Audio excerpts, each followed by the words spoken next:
감사로 하나님께 제사를 드리며 지존하신 이에게 내 서원을 갚으며 환난 날에 나를 부르라. 내가 너를 건지리니 내가 나를 영화롭게 하리로다.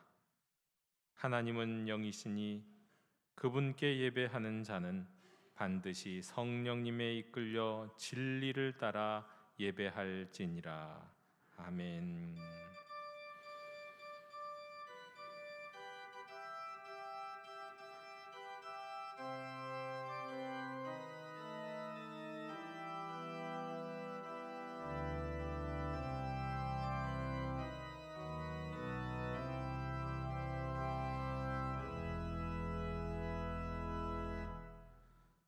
전능하신 아버지, 천지의 창조주시여, 주의 나라를 우리 가운데 세우소서. 주 예수 그리스도 살아계신 하나님의 아들이시여, 이 죄인에게 자비를 베푸소서.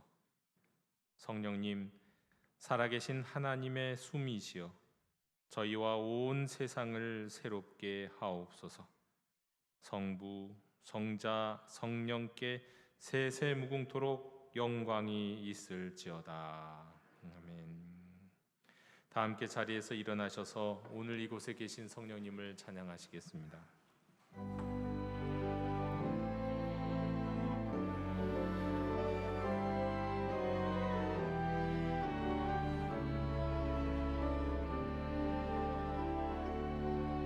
오늘 이곳에 계신 성령님, 우리에게 말씀하시고 우릴 가르치소서.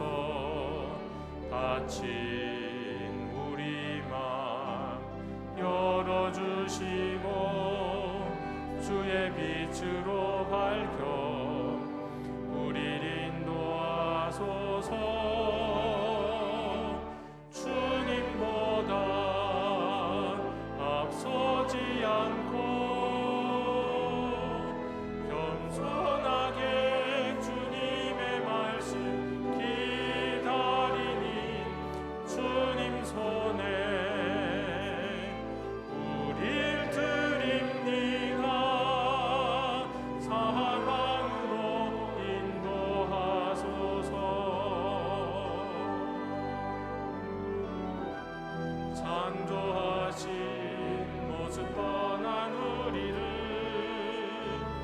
예수님답게 해주소서.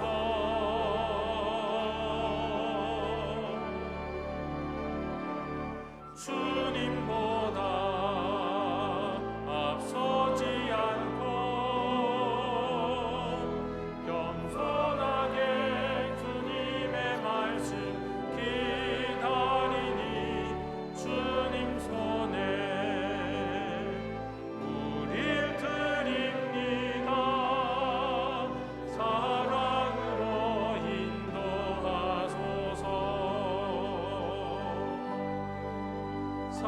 사랑으로 말씀하소서.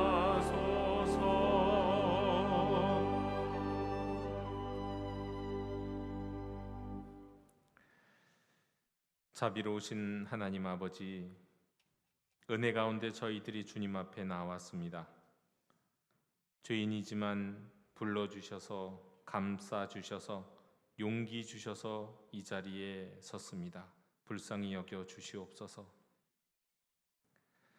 주여, 저희는 하나님을 영화롭게 하기 위해 부름받은 자이오나 너무나도 내 자신만을 사랑하는지라 하나님의 영광에는 관심이 없고 나를 드러내고 내 고집을 주장하는 일에 힘쓰며 살았습니다. 많은 경우는 가해자이었으나 마치 나만 피해자인 듯 위선적인 삶을 살았고 하나님 외에도 많은 이들에게 용서받아야 할 자임을 인정하지 않으면서 또한 다른 사람을 용서해 주는 일에도 인색했습니다. 주님, 용서해 주시옵소서. 맥주 감사주의를 맞이하여 진심으로 감사드리고 온 마음으로 찬양드려야 함에도 여전히 인생의 관심이 세상을 향하고 있는 저희들을 불쌍히 여겨 주시옵소서. 주여, 긍휼을 베풀어 주시옵소서.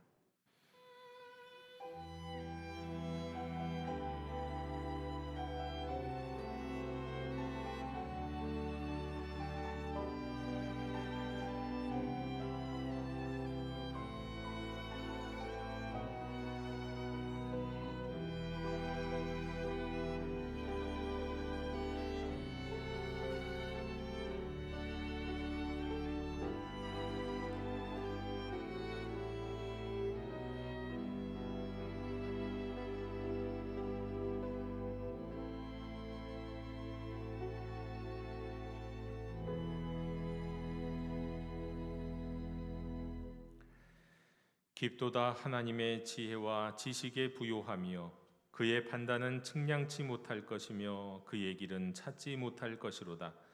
누가 주의 마음을 알았느뇨? 누가 주의 모사가 되었느뇨? 누가 주께 먼저 드려 갚으심을 받겠느뇨? 그러므로 주 예수 그리스도 안에 있는 자에게는 결코 정죄함이 없느니라. 아멘.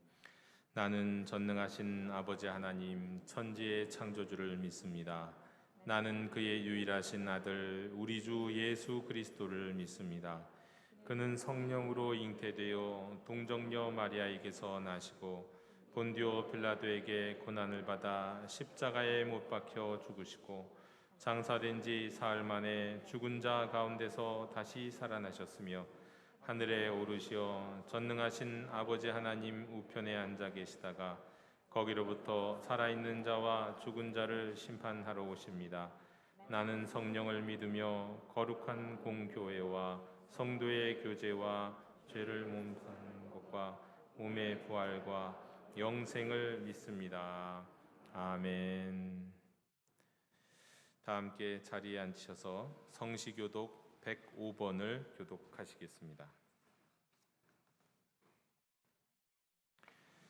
여호와께 감사하라. 그는 선하시며 여호와께 감사하고 그의 이름을 불러 아뢰며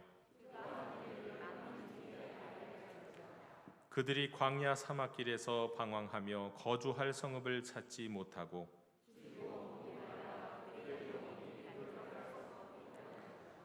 이에 그들이 근심 중에 여호와께 부르짖음에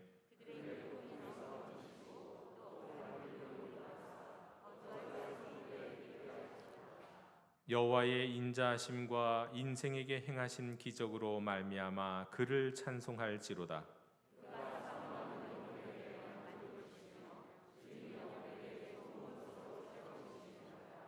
아멘.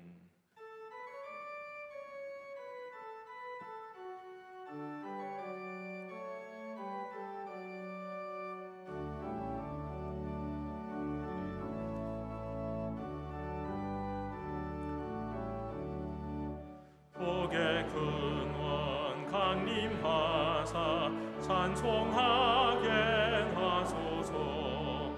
한량없이 자비하심 증량할 길 없도다. 천사들의 찬송가를 내게 가르치소서. 구속하신 그 사랑을 항상 찬송이다. 주의 크신 도움 받아 이때까지 왔으니 이와 같이 천국에도 이르기를 바라네. 하나님의 품을 떠나 죄에 빠진 우리를 예수 구원하시려고 보혈 흘려 주셨네. 주의 귀한 은혜 받고 일생 빚진 자 되네. 주의 은혜 사슬 되사 나를 주께 매소서. 우리 마음은 연약하여 범죄하기 쉬우니 하나님이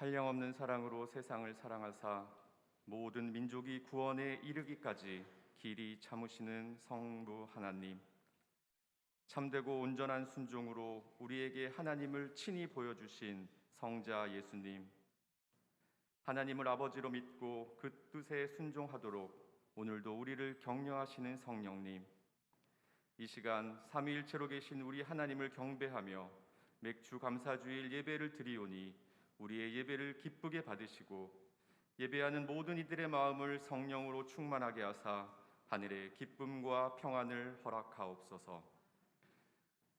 오늘은 일용할 양식을 허락하시고 삶의 세밀한 부분까지 도우시는 하나님께 감사하는 맥주 감사주일이지만 오늘도 부끄러운 마음으로 지난 한 주간 우리의 삶을 고백합니다.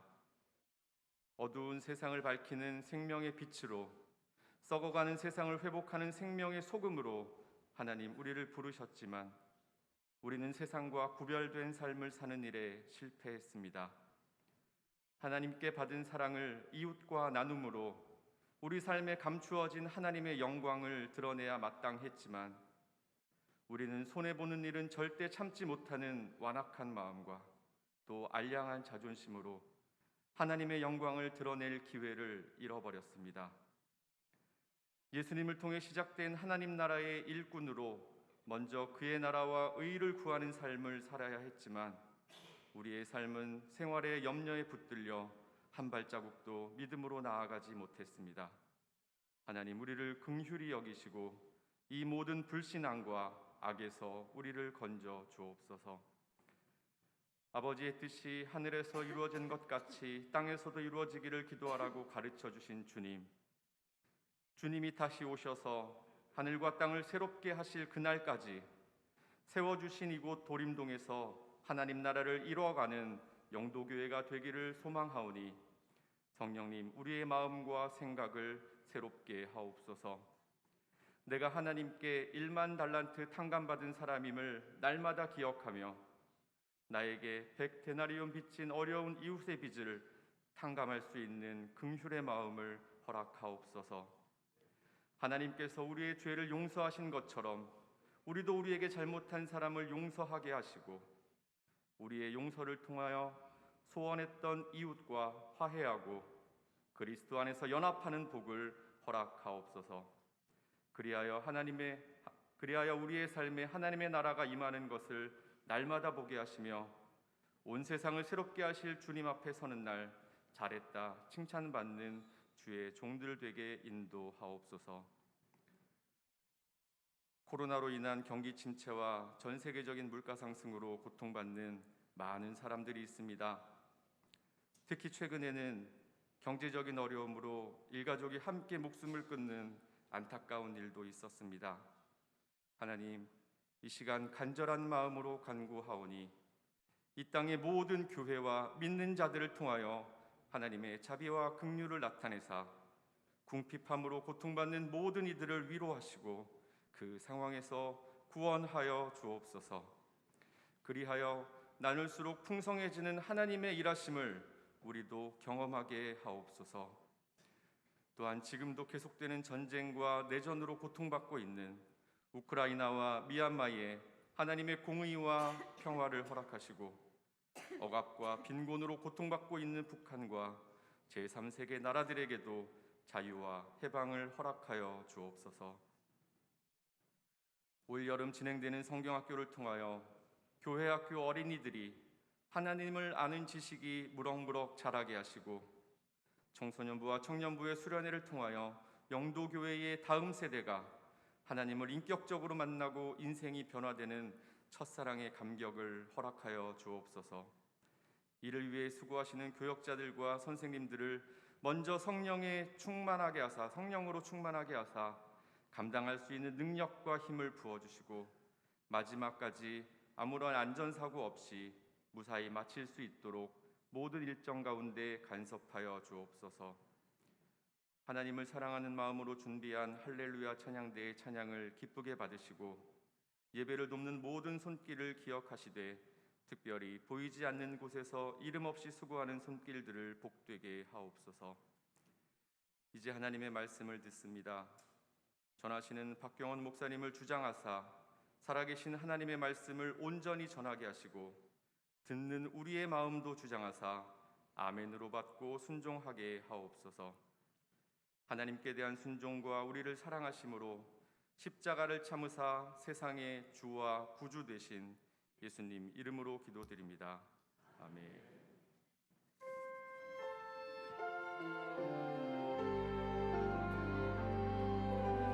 하늘에 계신 우리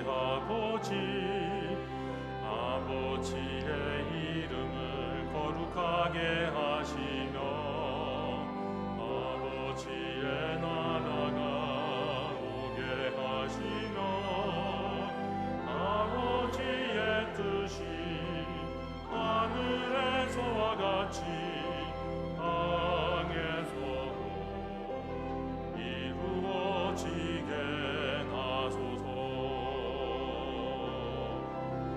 오늘 우리에게 일용할 양식을 주시고 우리가 우리에게 잘못한 사람을 용서하여 준 것 같이 우리 죄를 용서하여 주시고 우리를 시험에 빠지지 않게 하시고 악에서 구하소서. 나라와 권능과 영광이 영원히 아버지의 것입니다.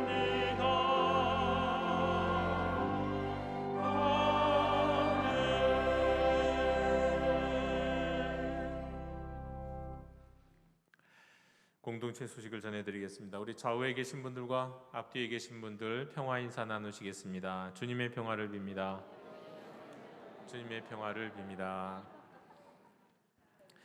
우리 예배하는 공동체 영도교회 주일 예배 함께 하신 분들을 환영합니다. 특별히 또 처음 오셨거나 오랜만에 오신 분들 축복합니다. 이젠 우리가 이곳에서 함께 예배드리기를 원합니다. 오늘 우리가 오순절 후 네 번째 주일 및 맥주 감사 주일로 지킵니다. 예고와 모임 안내를 드립니다. 다음 주 3부 예배 후 당회가 있고 오늘 3부 예배 후에는 시무원회, 사회전도회, 안수집사회의 원례가 있습니다. 오늘 오후 2시 본당에서는 우리 청년들과 함께 드리는 교사 헌신 예배가 있습니다. 여러분, 헌신 예배 때는 헌신하는 부서만 예배 드리는 것이 아니라 우리가 한 달에 한 번은 오후 예배를 청년들과 함께 드린다 이렇게 생각하시고 예배에 참여하시면 되겠습니다. 오는 7일 우리 목요일 오전 10시부터 오후 1시까지 우리 영도교회 이 자리에서 우리 영등포 노예 여전도회 연합회에 속한 지교회의 권사님들을 대상으로 권사 세미나가 있습니다. 2022년 교회학교 여름성경학교 및 수련회 일정을 안내해 드립니다. 영아부부터 우리 청소년부가 마지막으로 우리 마무리하게 되겠는데요. 성경학교와 수련회 일정 하나님께서 함께해 주셔서 안전하게 그리고 또 인도하시는 우리 교육자들을 하나님이 은혜 주시기를, 또 우리 선생님들이 하나님 아버지의 마음으로 우리 아이들 사랑하면서 이 성경학교와 수련회가 잘 마무리될 수 있도록, 그리고 우리 자녀들이 많이 참여해서 이곳에서 정말 하나님을 깊이 알아가고 예수님의 살아계심을 경험하는 시간이 될 수 있도록 꼭 기도해 주시기를 부탁드립니다. 이 시간에 우리 영상 광고 잠시 보도록 하겠습니다. 샬롬, 사랑하는 영도교회 성도 여러분, 어느새 7월이 되었습니다. 2022년의 하반기가 시작되었는데요. 가정예배 잘 드리고 계시나요? 하나님께서 세우신 첫 번째 신앙 공동체인 가정을 통해서 하나님께서 영광 받으시기 바랍니다. 우리 영도교회에서는 7월부터 가정을 위한 특별 이벤트를 준비하고 있습니다. 첫 번째, 매주 가정 예배를 드리신 분들에게 시상을 합니다. 가정 예배 사진을 올려주시면 저희가 집계하여 매달 말 시상하도록 하겠습니다. 너무 쉽게 상 주시는 거 아니에요? 예, 그래서 특별히 매달 새로운 미션까지 수행해 주셔야 시상을 받을 수 있다는 점 꼭 기억해 주세요. 그럼 7월 미션은 뭔가요? 보시죠. 예배합니다. 찬양합니다. 주님만 날 다스리소서. 예배합니다. 찬양합니다. 예배합니다 찬양을 온 가족 구성원이 모두 함께 찬양하는 영상입니다. 이렇게 미션 영상을 촬영해서 보내주시면 됩니다. 참 쉽죠잉? 그럼 어디다 인증하면 될까요? 그것은 카카오톡 오픈 채팅방을 통해 진행하도록 하겠습니다. 알람 설정을 꺼두면 방해도 되지 않고 편리합니다. 그럼 7월 한 달도 하나님이 기뻐하시는 믿음의 가정 되시기를 기도합니다. 그냥 솔직하면 안 됩니다. 가정이 네, 우리 영도교회는 가정 예배를 드립니다. 우리 가정 예배 이벤트에 참여해 주시기 바랍니다. 우리 전반기 동안 가정 예배 쉬신 가족들도 있으시죠? 이제 다시 한번 기회를 드립니다. 우리 7월부터 2022년의 후반기부터 다시 한번 시작하실 수 있는 우리 영도 가족들이 다 되셨으면 좋겠습니다.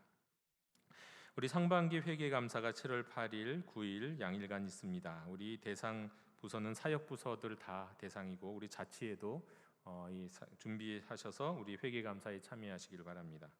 이번 주에 성경 통독하시는 분은 노유진 권사님, 신순화 권사님, 김순희 권사님이십니다. 이상으로 공동체 소식을 모두 전해드렸습니다. 이제 다 함께 자리에서 일어나셔서 말씀을 위한 찬송을 함께 부르시겠습니다.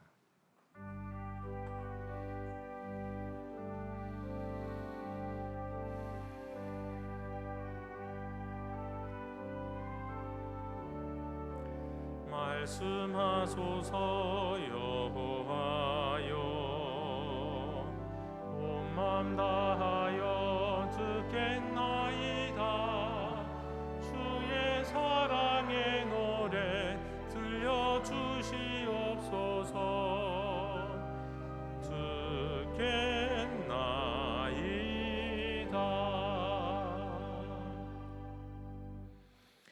오늘 우리에게 주시는 하나님의 말씀은 히브리서 3장 1절로 6절의 말씀입니다. 하나님의 말씀을 경청하십시오.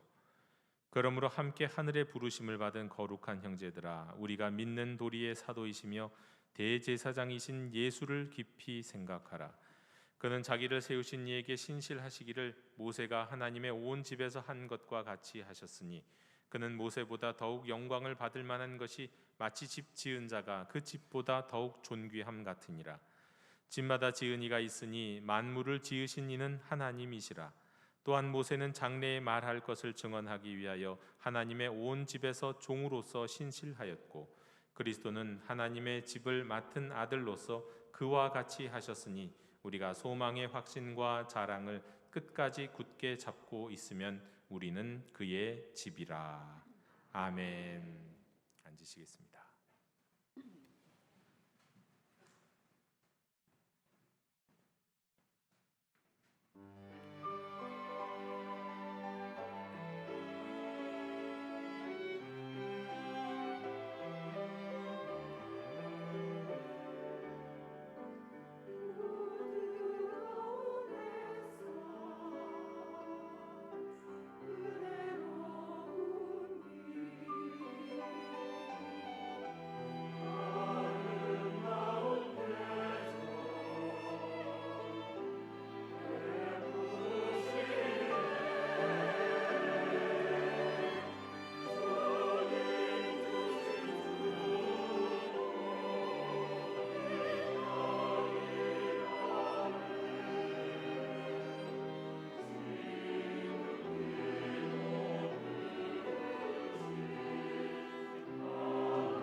아멘. 오늘의 말씀은 1절에서 이렇게 시작합니다. 그러므로 함께 하늘의 부르심을 받은 거룩한 형제들아. 여러분, 여러 가지 부르심이 있습니다. 네. 대한민국에서는 남자들은 일반적으로 다 받는 입영 통지서. 이것은 거룩한 국방의 의무로의 부르심이죠. 이 결혼도 사실은 부르심입니다. 한 아내의 남편으로서의 부르심이요, 한 남편의 아내로서의 부르심, 하나님이 세우신 거룩한 가정으로서의 부르심이 결혼입니다. 또 우리가 경험하는 부르심 가운데 이런 것도 있지요. 입학 통지서, 학교에서의 부르심이죠. 그리고 요즘 입학보다 훨씬 더 어렵다고 하는 것이 입사 합격인데요. 회사에 들어가는 거, 이 입사 합격 통지서도 이 회사로의 부름입니다. 그런데 이 모든 부르심은 유한합니다. 유효기간이 아주 명확합니다. 어떻게 거창하게 부름을 받았다 할지라도 다 끝이 있습니다. 그런데 이것과 달리 영원한 부르심도 있습니다. 유한을 넘어 무한의 세계, 세상을 넘어서 영원한 세계로의 부르심이 있습니다. 그것이 바로 하늘의 부르심입니다. 우리는 함께 이 하늘의 부르심을 받은 사람인 줄로 믿습니다. 그런데 이와 달리 지금 우리가 함께 사는 사람, 우리 가족이요. 그것이 우리 남편일 수도 있고 우리 아내일 수도 있고 부모일 수도 있고 자녀일 수도 있는데, 그렇다고 해서 모두 함께 부르심을 받은 사람이 아니라는 것, 이것이 우리를 매우 슬프게 하고 또 언젠가는 매우 당황스럽게 할 것 같습니다. 하늘의 부르심을 받지 않았다고 한다면요, 영원한 이별이 기다리고 있기 때문에 그렇습니다. 그런데 또 이것과 정반대로요, 전혀 알지 못하는, 그러니까 얼굴은 알지 못하는 윗집, 아랫집, 위 아랫집에 사는 사람들이 함께 하늘의 부르심을 받을 수 있습니다. 또 한 아파트에 사는 한 라인의 저 고층과 아래층에 사는 노인과 어린 아이도 한 부르심을 받을 수 있어요. 그렇게 하나의 부르심을 받은 사람들은 나중에 함께 한 길로 가게 되죠.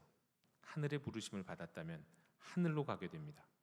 그런데 아무리 나랑 50년 동안 이불을 같이 쓰고 한 이불을 덮고 산 사람 배우자라 할지라도 하나님의 하늘의 부르심을 받지 못했다면 언젠가는 영원한 이별을 할 수밖에 없습니다. 여러분, 우리는 그러한 때가 반드시 온다는 사실을 기억해야 합니다. 또 그런 일이 일어나지 않도록 기도해야 되겠습니다.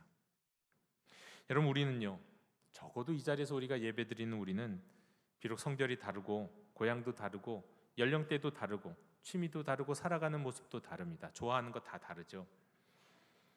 그러나 혹 가족도 함께 가지 못할 하늘의 부르심을 함께 받았기 때문에 때가 되면 우리가 한 길로 같이 가고 때가 되면 우리가 한 문을 지나가게 될 줄로 믿습니다.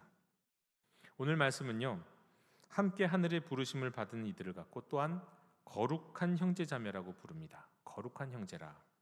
거룩하다는 건 구별됐다는 뜻이죠. 그렇죠. 누군가는 가는데 누군가는 가지 못한다면, 그렇다면 가는 사람들은 이 사람은 구별된 사람들이지요. 그러니까 형제자매 여러분, 우리는요 함께 하늘의 부르심을 받은 이게 구별된 형제라는 것을 꼭 믿으시기 바랍니다. 이것이 교회됨의 출발입니다. 그런데 이렇게 부르는 분은 누구고 대체 누구에게 함께 하늘의 부르심을 받은 거룩한 형제들아 라고 부르고 있는 걸까요? 말하자면 오늘 히브리서를 쓰신 분은 누구며 히브리서를 받아 읽는 성도들은 누구일까요? 여기에 대해서는 누구도 대답하지 못합니다. 왜요? 몰라요. 신학자들도 몰라요. 의견이 분분할 따름입니다. 누구는 아볼로라, 누구는 바나바라, 뭐 이런 얘기들은 합니다만 다 추측일 뿐입니다. 쓴 사람이요. 또 받는 사람들이 누구냐? 뭐 추측할 수 있는 것이 있다면 한 유대인들일 거다. 원래 유대인 출신일 거다. 왜냐하면 제사에 대해서 잘 알고 있는 사람일 거다. 어떤 분은 생각하기를 아마도 전직 제사장 출신 그리스도인일지도 모른다 추측합니다. 그러나 그냥 다 추측이에요. 정확하지 않습니다. 하지만 적어도 알 수 있는 것들은 있는데요. 이 히브리서를 수신하는 히브리서를 받아 읽는 교회의 성도들은 그들이 지금 바다에 처해져 있는 영적인 현실, 그들이 어떤 처지에 있는지는 분명히 알 수 있습니다. 왜냐하면 히브리서의 여러 곳에서 우리에게 가르쳐주고 계시기 때문에 그렇습니다. 히브리서 5장 12절에 이렇게 말씀합니다.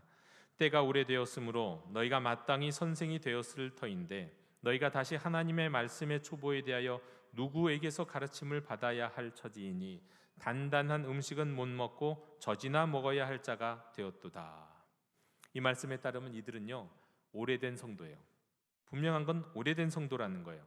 신앙의 경력과 연륜으로 보자면 분명히 선생이 되고도 남을 만큼 믿은 지 오래된 사람들입니다. 하지만 지금은 하나님의 말씀의 기초로 돌아가야 할 필요가 있는 성도예요.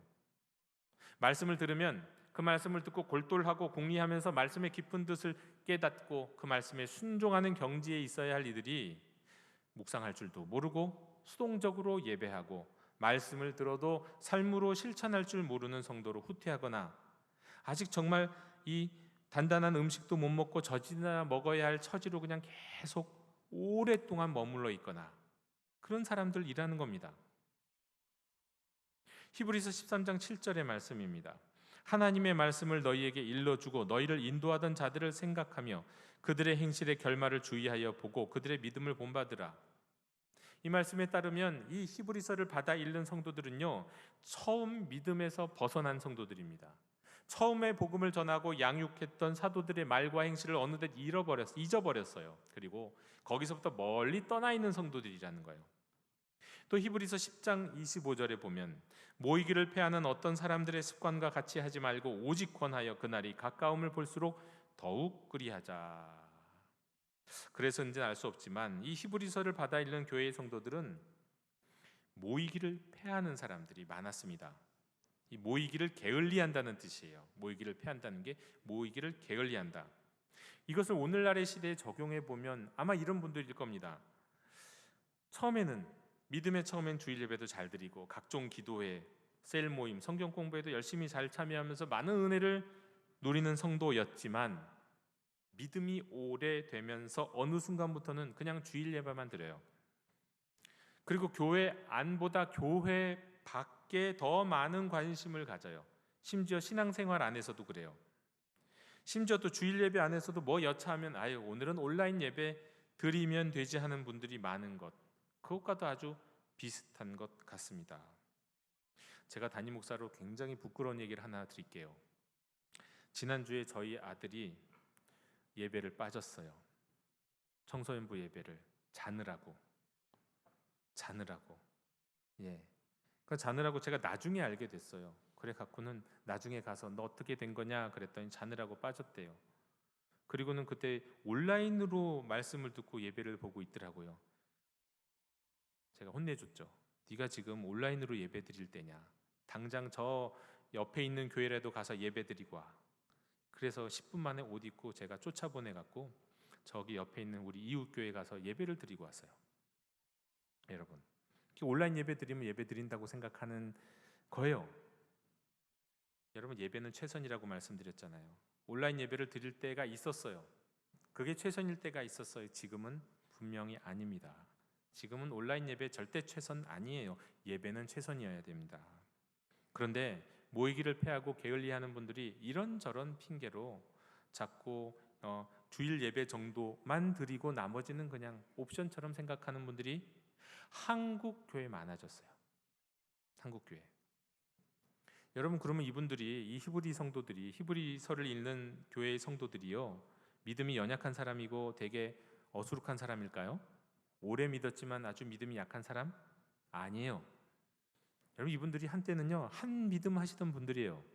히브리서 10장 32절에 전날에 너희가 빛을 받은 후에 고난의 큰 싸움을 견뎌낸 것을 생각하라 그랬어요. 빛을 받았다, 구원받았다는 뜻일 수 있죠. 예수님을 만났다는 뜻일 수도 있어요. 그런데 조금 더 말씀드리면 깊은 신앙의 체험을 했다는 뜻일 수도 있는 겁니다. 그랬던 분들이에요. 그리고 그렇게 은혜를 받고 깊은 믿음의 체험을 한다면 보통 어떤 일들이 뒤따라오기 쉽습니까? 시험, 유혹 뒤따라오기 쉽잖아요. 그때 이 고난, 큰 싸움을 싸우고 이겨낸 사람들이에요. 믿음의 처음에 예수님을 믿고 깊은 체험을 하고 고난의 싸움을 이겨낸 성도들이지, 그냥 거기서부터 믿음이 하나도 안 자라고 그냥 거기 계속 있는 그런 사람 아니라는 거예요. 심지어 10장 34절에 보면 너희가 갇힌 자를 동정하고 너희 소유를 빼앗기는 것도 기쁘게 당한 것은 더 낫고 영구한 소유가 있는 줄 알미라.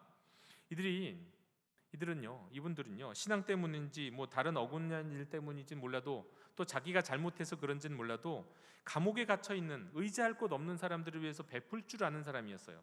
자기 소유와 자기 시간과 관심과 사랑을, 뿐만 아니라 자기의 믿음 때문에 내가 예수 믿는다는 이유로 내 소유를 빼앗기는 것도 기쁘게 당했다고 말씀합니다. 순교는 아닌데요, 예수 믿는다고 재산을 다 빼앗아 갔나 봐요. 사업자리를 다 뺏어갔나, 집을 다 가져갔나 봐요. 그런데도 감사했어요. 그런데도 기뻐했어. 왜? 그것보다 더 낫고 영구한 소유가 기다리고 있다는 것을 알고 있었기 때문에요. 여러분, 이만한 믿음의 실현과 하늘의 상급을 가진 분들이 우리 가운데는 얼마나 있겠습니까? 찾아보기 쉽지 않단 말이에요. 그러나 계세요. 우리 가운데도 계세요. 그러나 많지는 않을 거예요. 하지만 그랬던 분들이, 그런데 지금은요, 지금 어떻게 됐다는 얘기입니까? 한마디로 말하면 이렇습니다. 히브리서 12장 3절에 너희가 피곤하여 낙심하지 않기 위하여 죄인들이 이같이 자기에게 거역한 일을 참으신 일을 생각하라. 이분들이 지금 어떤 상황에 빠졌냐면 영적으로 피곤해서 낙심할 위기에 처한 겁니다. 영적으로 무기력해졌어요. 영적으로 나태해졌어요. 이 히브리서를 수신하는 성도들은 한때는 박해도 있었으나 지금의 문제는 그게 아니에요. 그때는 그 박해도 이겨낼 만한 믿음이 있었어요. 그런데 지금은 박해도 없는데 교회 안에서 영적인 무기력과 나태함에 빠져 있어요. 모이기를 게을리해요. 이런 사람이 됐다는 거예요. 그래서 이게 어느 정도로 심한가? 그래서 히브리서를 기록한 이 분은 이렇게 심각하게 이들을 향해서 경고하고 있어요. 히브리서 10장 26절 27절입니다. 우리가 진리를 아는 지식을 받은 후 짐짓 죄를 범한즉 다시 속죄하는 제사가 없고 오직 무서운 마음으로 심판을 기다리는 것과 대적하는 자를 태울 맹렬한 불만 있으리라. 이 얘기는 뭐냐면요, 한번 회개하고 세례받은 사람이 곧 그리스도로 말미암아 죄의 짐으로부터 해방되고 성령의 능력을 경험한 사람이, 그렇게 새 삶을 살게 되었던 사람이 마치 그 모든 일이 일어나지 않았던 것처럼 원래대로 옛 삶으로 돌아간다고 한다면 그들은 다시 용서받을 기회를 얻지 못할 것이라. 그 얘기예요. 얼마나 무서운 말씀인지 아십니까? 저는 이 말씀이 성경에 있는 모든 말씀 중에서 제일 두려운 말씀이에요. 왜 그래요? 이건 우리에게도 해당될 수 있기 때문에 그런 거예요. 이 말씀이 한 번 구원받은 사람이 배교를 하거나 한 번 구원받은 사람이 믿지 않는 것처럼 살아가게 되면 그에게는 다시는 기회가 없다. 회개의 기회도 없다는 거예요. 물론 이 말씀에 대해서는 퀘스천을 갖는 분들이 많이 있습니다. 특별히 우리 종교개혁의 선구자들이요, 루터, 깔뱅 이런 분들은 이 말씀을 있는 그대로 받아들이지 않아요. 이건 그냥 강력한 경고라고만 생각해요. 그럴 리가 없지, 언제든지 회개하고 돌아올 수도 있지, 뭐 이렇게 생각하는 거예요. 아니면 또 한 번 하나님이 구원받은 자로 택정하셨다면, 하나님이 예정하셨다면 그는 나 타락할 수도 없어, 뭐 이렇게 생각하는 거예요. 근데 그건 교리적인 거고 인간적인 생각이고, 성경에는 또 이렇게 말씀이 있으니까 우리가 이 말씀에 대해서도 열어둬야 돼요. 이런 일이 있을 수도 있다, 두려워할 줄 알아야죠. 지금 이 히브리서의 저자는 히브리서를 수신하는 성도들을 향하여서 지금 너희가 이런 지경에까지, 직전까지 이르렀다, 지금 경고하고 있는 겁니다. 얼마나 센 말씀인지 몰라요. 그런데요, 이 히브리서, 지금 우리가 그저께 금요일부터 이 말씀을 묵상하고 있는데, 매일 묵상하고 있는 말씀인데, 이 히브리서를 묵상하다 보니까, 이 여기에 나오는 이야기를 듣다 보니까 이 히브리서를 받아서 읽는 수신자들, 성도들, 이 교회의 현실이 바로 우리 한국교회의 현실이에요. 한국교회의 현실. 한국교회는 나도 젊을 때는, 나도 한때는 이라고 말씀하시는 분들이 많아요. 나도 한때는 열심히 봉사했는데, 나도 한때 기도했는데 많이 계세요. 그런데 그런데 지금은 이런저런 이유로, 그런데 이런저런 이유로 전과 같이 하지 못하는 경우가 허다합니다. 때문에 오늘 이 히브리서는 오늘 우리들에게, 오늘 한국교회 교인들에게 딱 시기적절하게 주시는 말씀이기도 합니다. 그러므로 우리 영도교회 형제자매 여러분, 제가 여러분들에게 강력히 말씀드리는데, 우리가 매일매일 지금 히브리서를 묵상하고 있을 때 같이 날마다 이 하나님의 말씀을 묵상할 수 있는 저와 여러분이 되시기를 원합니다. 이 히브리서의 전제는 영적인 나태함과 무기력 가운데 있는 지금 성도들에게 대안을 제시합니다. 아주 중요한 초점, 표대를 딱 집어줘요. 이렇게 살아라. 다른 것보다도 이래야 된다. 그게 뭘까요? 그건 오늘 우리에게 주시는 말씀이기도 한 거예요. 히브리서 12장 2절의 말씀입니다. 믿음의 주여 온전하게 하시는 이인 예수를 바라보자. 예수를 바라보라. 또 히브리서 3장 1절 오늘 말씀에 나오는 예수를 깊이 생각하라. 예수를 바라보고 예수를 깊이 생각하라. 여러분, 예수 바라보고 예수 깊이 생각하는 게 그냥 눈으로 보라는 겁니까? 연구하라는 건가요? 단지? 그 정도가 아니죠. 오늘 히브리서 3장 1절부터 6절까지 읽으면 예수를 깊이 생각하라는 것은요, 예수님이 어떻게 하셨는지 어떻게 살았는지를 하나하나 다 떠올려서 생각한 다음에 너도 그렇게 살아라요. 그게 깊이 생각하는 겁니다. 신앙의 무력과 나태함에 빠진 교회, 자기 편의적 신앙에 빠져서 예배 외에 다른 기도회, 셀모인, 성경 공부, 그냥 다 옵션. 나 다른 데서 할래, 다른 거 할래. 유튜브에서 이런저런 설교도 많이 듣고 찬양 듣는 것도 좋아요. 좋아는 하지만 그 말씀을 들으면서 그 말씀 붙들고 그 말씀처럼 그대로 살려는 몸부림은 없는 히브리서를 읽는 이 성도들의 모습과 같은 이런 교회들에게 지금 히브리서 저자는 예수님 바라보고 예수님 깊이 생각하면서 예수님을 따라라 라고 말씀하고 있는 거예요. 그렇습니다, 여러분. 이상하게도 오래된 신자일수록 다시 사람을 보게 되는 걸 보게 돼요. 처음에 예수님을 믿고 은혜 받을 때는요, 사람 보고 믿지 않았어요. 예수님이 주시는 은혜와 감사와 감동 가운데 막 너무너무 좋아서 누가 옆에서 좀 잘못하는 거 있어도 눈에 들어오지도 않아요. 그런데 어느 순간부터 자꾸 우리의 시야는 점점 주님이 아니라 사람을 향해요. 이렇게. 그리고 사람에게서 시험받고 사람을 주목하기 시작해요. 오래된 성도들이 많은 경우가 그런 경우가 많아요. 은혜 받은 경험이 많아서 그런지 또 사람에게 시험받은 것도 같이 많아졌어요. 아니면 늘 듣는 말씀이요, 늘 부르는 찬양이요, 늘 하는 기도가 너무 익숙해져서 그런지 모르겠는데요, 이런저런 이유로 영적인 무기력에 빠지기 쉽습니다. 오래될수록. 여러분, 주님이 당장 오신다, 주님이 내일 오십니다 라고 제가 얘기한다면, 여러분 그 말씀이 듣는다면, 그것이 사실이라고 믿어진다면 깨어있겠죠? 긴장하겠죠? 그렇게 못 살 거예요. 잘못한 것도 다 회개하게 될 것이고, 내 삶을 돌이키려고 굉장히 노력하게 될 것이고, 이 복음이 꼭 필요한 사람, 내가 오늘 이 시간 그 사람에게만 대로 전화를 해도 한 통화 하겠다고 이렇게 살아갈 거라고요. 우리가 많은 사람들이 그럴 거예요. 그런데 또 우리가 너무나도 많은 양치기 목동들에게 또 속아와가지고 그런 얘기해도 또 하나도 믿어지지가 않아요. 난 믿을 수가 없어. 긴장을 안 한다는 거죠. 긴장을 안 한다는 거. 여러분, 이런 이들에게, 그래서 영적인 무기력과 나태함에 빠진 이에게 이 히브리서를 우리에게 주신 겁니다. 하나님이 말이죠. 그리고는 말씀합니다.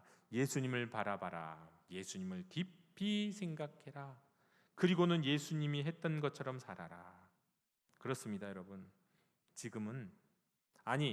더욱 지금 우리는 예수님을 바라보고 예수님을 깊이 생각해야 할 때입니다.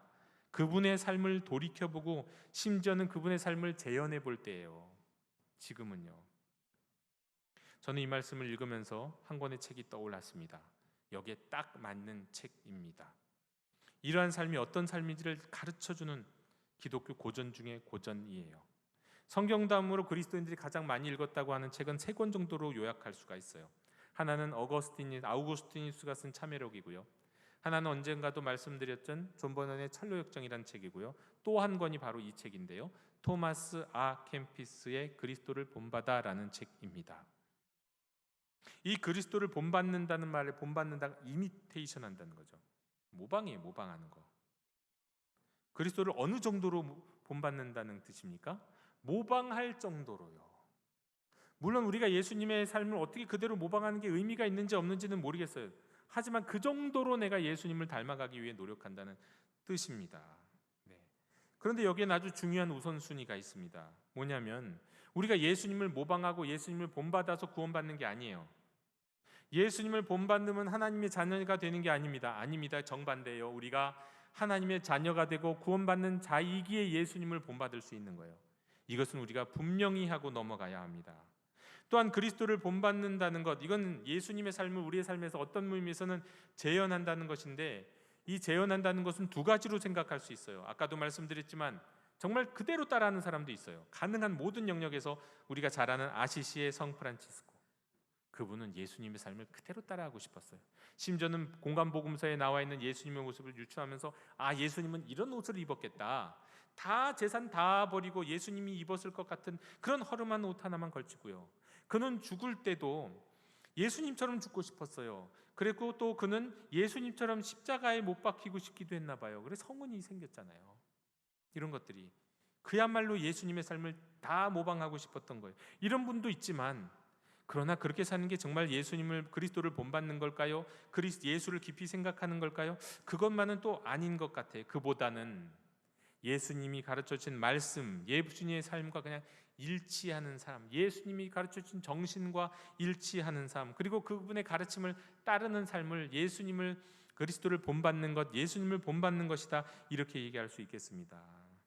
그래서 이 그리스도를 본받아라고 하는 책에서는요, 아주 중요한, 그리고 우리를 정말 깨어나게 만드는 그런 주옥 같은 말씀, 오늘 우리에게 히브리서가 필요한 것처럼 오늘 우리에게는 이 그리스도를 본받아라는 책이 필요하다고 이렇게 말씀드릴 만큼 아주 주옥 같은 말씀들을 많이 해주고 계세요. 그러므로 저는 또 한 가지 여러분들에게 권면합니다.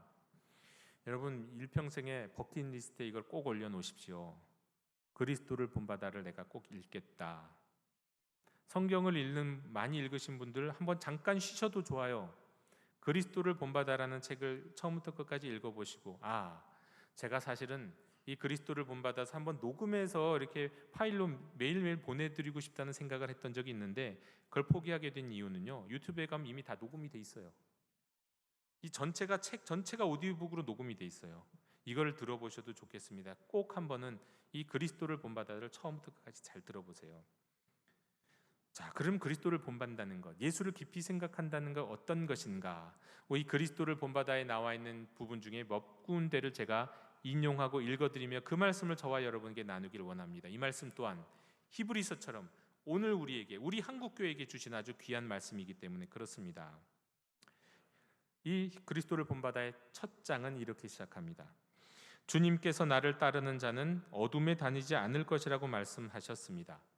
우리가 참된 빛을 받아서 마음의 온갖 눈먼 것으로부터 벗어나고자 한다면 그리스도의 삶과 성품을 본받을 것을 권면합니다. 그러므로 우리가 가장 힘써야 할 것은 예수님의 삶을 깊이 묵상하는 겁니다.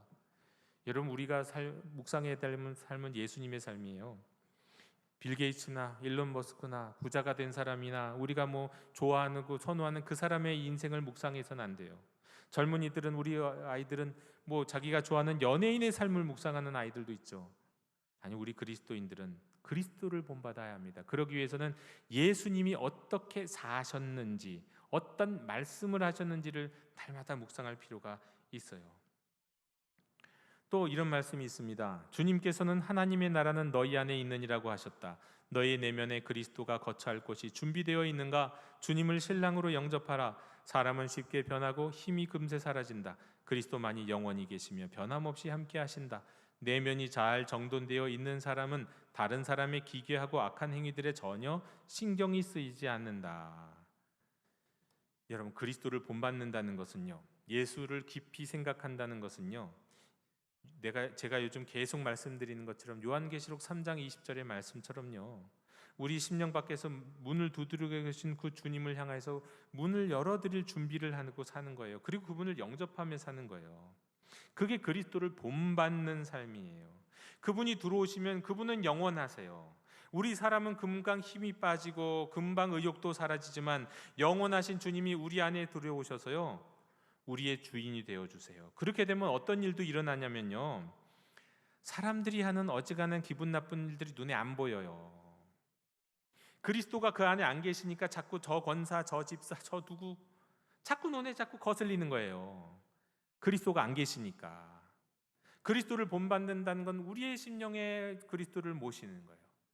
그러니까 다른 사람을 볼 필요가 없어요. 주님이 내 안에 계시면 충만해요. 다른 사람의 약점 정도는 웃으면서 넘어가신다는 거예요. 그리스도를 본받은 사람의 모습이죠. 또 이런 얘기가 있습니다. 사람들은 다른 사람에게 받는 고통은 곱씹으면서도 다른 사람이 겪는 고통은 무감하다. 내면의 삶을 중시하는 사람은 다른 그 어떤 것보다도 자기 자신을 먼저 살피고 다른 사람에 대해서는 침묵한다. 그리스도를 본받는 사람, 예수를 깊이 생각하는 사람은요, 역지사지하는 삶을 삽니다. 네. 그리고 남의 눈에 있는 티보다 자신의 눈에 있는 자신의 삶의 인생에 있는 들보를 먼저 살피고요. 또 이웃의 마음에 공감할 줄 알아요. 보십시오. 이건 그리스도를 본받는 거잖아요. 주님을 주목하고 예수님을 깊이 생각하는 것이지만 그런 사람들은 자기 이웃과 자기 가족들에게 예수님이 행하셨던 것들을 행하게 된다는 뜻입니다. 이게 그리스도를 본받는 모습이에요. 또 이런 말씀이 있어요. 예수님 없이 살아가는 사람은 가장 궁핍한 사람이고 예수님과 함께 잘 살아가는 사람은 가장 부유한 사람이다. 예수님과 함께 살아가는 법을 아는 것은 위대한 예술이고 예수님의 교제를 지속하는 법을 아는 것은 위대한 지혜이다. 여러분, 그리스도를 본받는다는 것, 그리스도와 함께 사는 것이죠.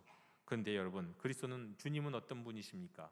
이 세상의 모든 것을 소유하신 진정한 부유하신 분이에요. 뿐만 아니라 그분은 우리에게 가장 큰 관심을 갖고 계신 분이에요. 그리고 그분은 우리에게 주시고자 하는 것을 아까워하지 않는 분이세요. 그렇다면 그분이 내 안에 계시면 나야말로 가장 부유한 사람 아니겠습니까? 예수님과 함께 살아가는 법을 아는 게 위대한 예술이래요. 얼마 전에 우리 피아노 콩쿠르에서, 세계적인 피아노 콩쿠르에서 우승한 친구의 피아노를 제가 여러 번 듣게 됐는데 진짜 아주 너무너무 잘 연주해요. 막 40분짜리 50분짜리 제가 처음부터 끝까지 듣고 있어요. 야, 신기하다. 정말 잘 연주하나 보다. 위대한 예술이다 싶어요. 그런데 진짜 예술은요, 피아노나 바이올린이나 미술이나 여기 있는 게 아니라 예수님과 함께 살아가는 법을 아는, 그게 진짜 예술이라는 거예요. 또요, 예수님과 교제를 지속하는 법을 아는 게 진짜 지혜라는 거예요. 철학책이나 인생을 살아가는 위대한 처세술, 서점에 가면 참 많이 있죠. 그게 지혜가 아니라 주님과 함께 살아가는 법, 계속해서 살아가는 법이 지혜고, 그분과 함께 살아가는 법을 터득하는 게 예술이라는 거예요. 예술이 뭐고 지혜가 무엇인지 가르쳐주고 계시는 겁니다. 또한 예수님이 말씀하신 천국을 사랑하는 사람은 많지만 예수님의 십자가를 지는 사람은 적다. 위로를 받기 위해서가 아니라 예수님 자체를 사랑해야 한다. 그는 고난과 역경 속에서도 위로를 받을 것이며 예수님을 찬송하고 감사드리고 싶어 할 것이다. 여러분, 정말 그렇습니다. 하나님이 우리에게 주시는 선물은 정말 받고 싶어요. 기도 응답은 받고 싶어요. 내가 원하는 기도대로는 이루어졌으면 좋겠어요. 선물이니까. 은혜는 받고 싶어요. 그래서 그 은혜는 사랑해요. 선물은 사랑해요. 하지만 선물을 주시는 분은 사랑하나요? 여러분, 선물을 주시는 분을 기뻐하나요? 선물을 기뻐하지 말고 선물 주시는 분을요. 이걸 어떻게 할 수 있을까요? 내가 선물 주시고 은혜 주시고 사랑 주시는 분을 내가 사랑하고 내가 기뻐하는지 아닌지를 판단할 수 있는 시금석은 뭐냐면 십자가예요. 내가 십자가를 사랑하는가? 그리고 우리 주님이 십자가를 지신 것처럼 내게 맡겨주신 십자가를 질 수 있는가? 이것을 생각하고 이거를 분별할 수 있으면, 이것을 알 수 있으면, 내가 선물만 사랑하는지, 내가 선물 주시는 주님도 사랑하는지를 분별해서 알 수 있다는 겁니다. 또 이런 말씀이 있습니다. 하나님과 함께하는 시간을 갖기를 간절히 원해서 세상의 모든 방해물을 떨쳐내버리는 사람이 복이 있다. 사무엘처럼 주여 말씀하소서, 주의 종이 듣겠나이다 라는 마음을 가져라. 예수님을 본받는 사람, 예수님을 깊이 생각하는 사람은요, 예수님이 그러하셨듯이 모든 상황 속에서 주님의 목소리, 하나님의 목소리를 들을 준비가 되어 있는 사람입니다. 그것이 그리스도를 본받는 길이에요. 어떤 상황 속에서요? 설거지를 하다가도, 찬양을 하다가도, 기도를 하다가도, 설교를 듣다가도, 친구와 노닥이다가도, 심지어는 회사에서 직업 사업하다가 상대편이랑 싸움을 하다가도, 다툼을 하다가도 주께서 말씀하시면 들을 수 있는 준비, 귀 기울일 수 있는 준비, 자세, 이게 그리스도를 본받는 사람의 모습이라는 거예요. 언제든지 주님 말씀만 하십시오. 나는 듣겠습니다. 심지어 내가 화가 나 있을 때도 말씀하세요. 내가 들을게요. 내가 평안하고 기분 좋을 때만 말씀하세요. 그거 아니에요.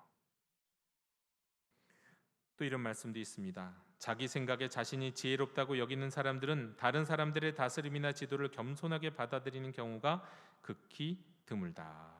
많이 배워 교만한 것보다 배우지 못하고 겸손한 것이 낫다.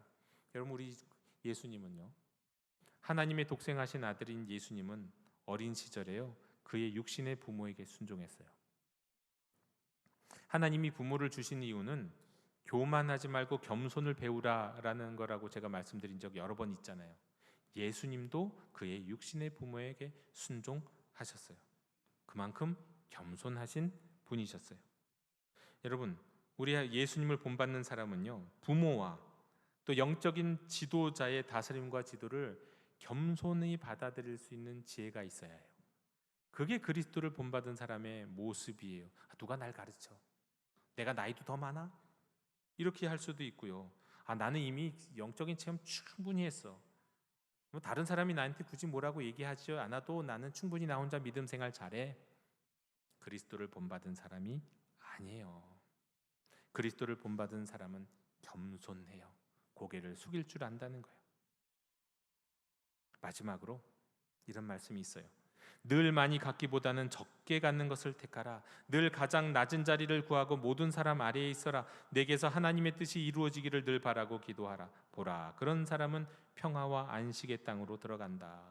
그리스도를 본받은 사람들은요, 세상 사람들이 다 따라하는 거, 다 따라가는 그 길이요, 좀 이익이 더 있고 또 성공하기 쉽고 좀 높아지고 또 대접받는 그거요, 그 자리요, 그 자리를 쫓아가는 사람이 아니에요.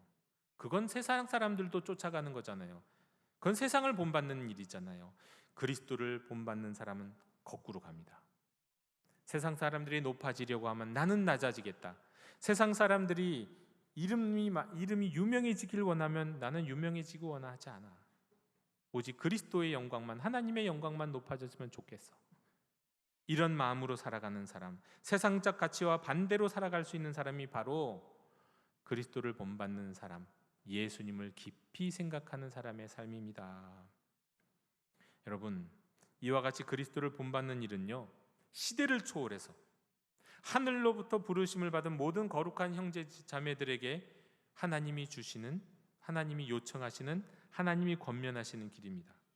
우리는 성경을 통해서 우리에게 나타나신 예수님을 바라보고 깊이 생각할 수 있어야 합니다. 또한 믿음의 선배들이 쓴 또 기독교의 고전들을 통해서도 우리가 이런 양서들도 묵상함으로 예수님을 본받는 삶을 살아갈 수 있어야 합니다. 코로나를 지나면서 영적으로 우리가 많이 무기력해진 시대를 지금 우리는 살고 있습니다. 이런 시대에 하나님이 주신 방법이 다른 게 아니라는 거예요. 뭐 특별한 뾰족한 수가 있는 게 아니에요. 성경을 통해, 히브리서를 통해, 그리스도를 본받아라는 이 책을 통해서 우리에게 가르쳐 주시는 건 예수님을 바라보고 예수님을 깊이 생각하며 그의 삶을 따르라는 거예요. 그의 삶을 따르라. 이것이 오늘 이 자리에서 하늘의 부르심을, 저와 함께 하늘의 부르심을 받은 우리 영도교회 모든 형제 자매님들에게 주신, 그리고 확실하게 말씀하시고 또 우리에게 던져주시는 은혜로운 하나님의 말씀이요 약속인 줄로 믿습니다. 이 말씀에 아멘함으로 이 시대를 이기고 나아가는 저와 여러분이 되시기를 주님의 이름으로 축원합니다. 하나님, 이 말씀대로 저희가 살 수 있도록 도와주시옵소서. 예수를 깊이 생각하며 그의 삶을 따르게 해주옵소서. 그리스도를 본받는 삶을 살게 해주옵소서. 히브리서의 말씀과 그리스도를 본받아라는 책의 이야기를 통하여서 날마다 주님께 더 가까이 가고 영적 무기력과 나태함 속에 빠져있는 우리 한국교회가 일어날 수 있도록 인도해 주시옵소서. 예수님의 이름으로 기도하옵나이다. 아멘. 이 시간 응답의 찬송 135장 부르시면서 봉헌하시겠습니다.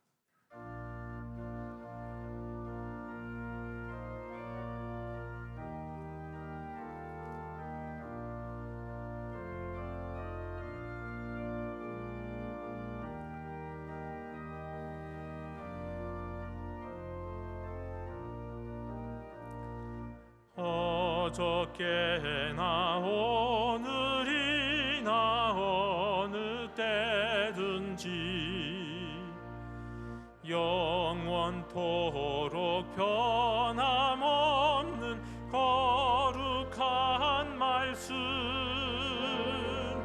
믿고 순종하는 이의 생명 되시며 한량없이 아름답고 기쁜 날일세 어저께나 오늘이나 영원 무궁히 한결같은 주 예수께 찬양합니다. 세상 지나고 변할지라도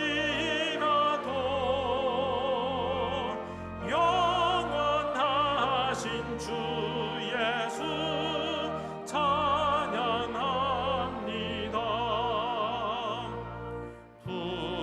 풍랑이는 바다 위로 걸어오시고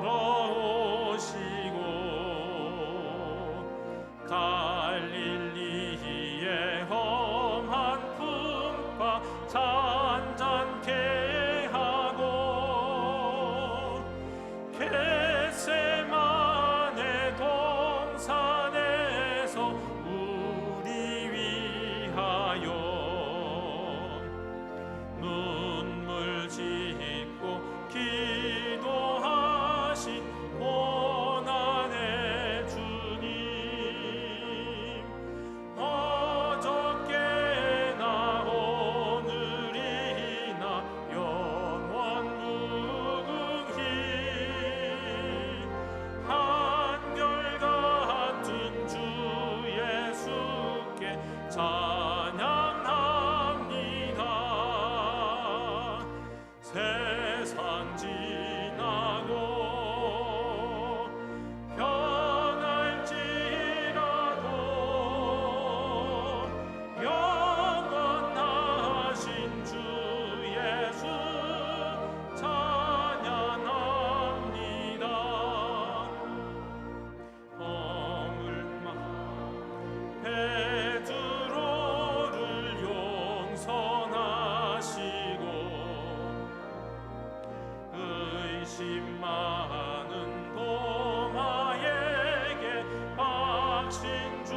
주님, 이 시간 그리스도를 본받아 살기로 다짐하며 맥주 감사 예물과 주일 헌금과 10의 1조를 드리는 하나님의 자녀들에게 안식과 위로와 소망과 평안을 허락하여 주옵소서. 한 해의 절반을 지나가매 또 고난 가운데서도 지켜 보호하여 주심에 감사 예물을 드리고 하나님을 기뻐할 수 있는 안식의 예배 주심에 주일 헌금도 드리고 모든 것이 주께로부터 왔음에 10의 1조도 드리오니 이 모든 저희들의 정성 어린 예물을 기쁘게 흠양하여 주옵시고 주의 나라에 쓰임받게 해 주옵소서. 이 시간 드리는 손길들 위에 하늘로부터 복을 주시되 복 주시고 복 주시며 귀한 복을 허락해 주옵소서. 감사드리며 예수님 이름으로 봉헌기도 드리옵나이다. 아멘. 다 함께 자리에서 일어나셔서 결단의 찬양을 함께 부르시겠습니다.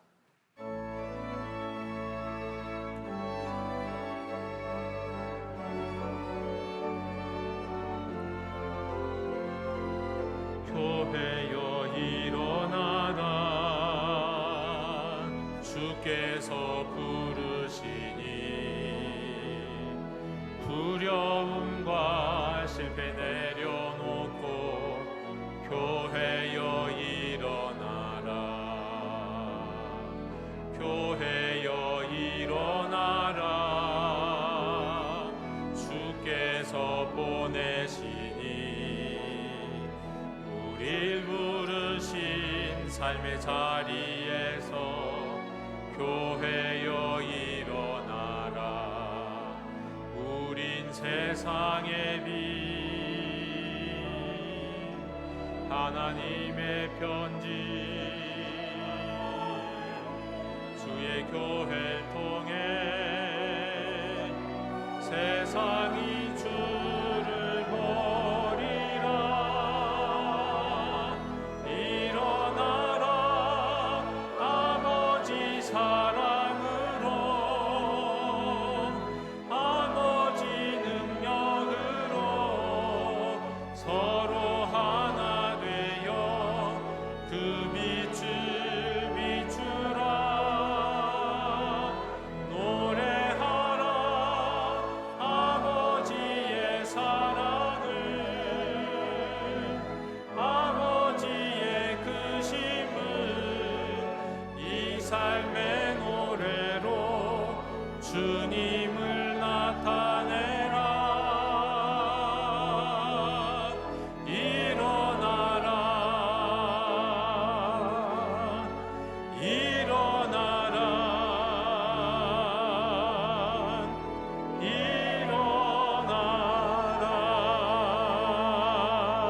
일어나라 지금은 우리의 영원토록 본받을 주님 되시는 예수 그리스도의 은혜와 독생하신 아들을 아낌없이 내어주시는 하나님 아버지의 크신 사랑과 지금도 우리와 함께 하시는 성령님의 교제가 예수님을 주목하며 따르기로 다짐하는 모든 하나님의 자녀들 머리 위에 이제로부터 영원토록 함께 계시기를 축원하옵나이다. 아멘.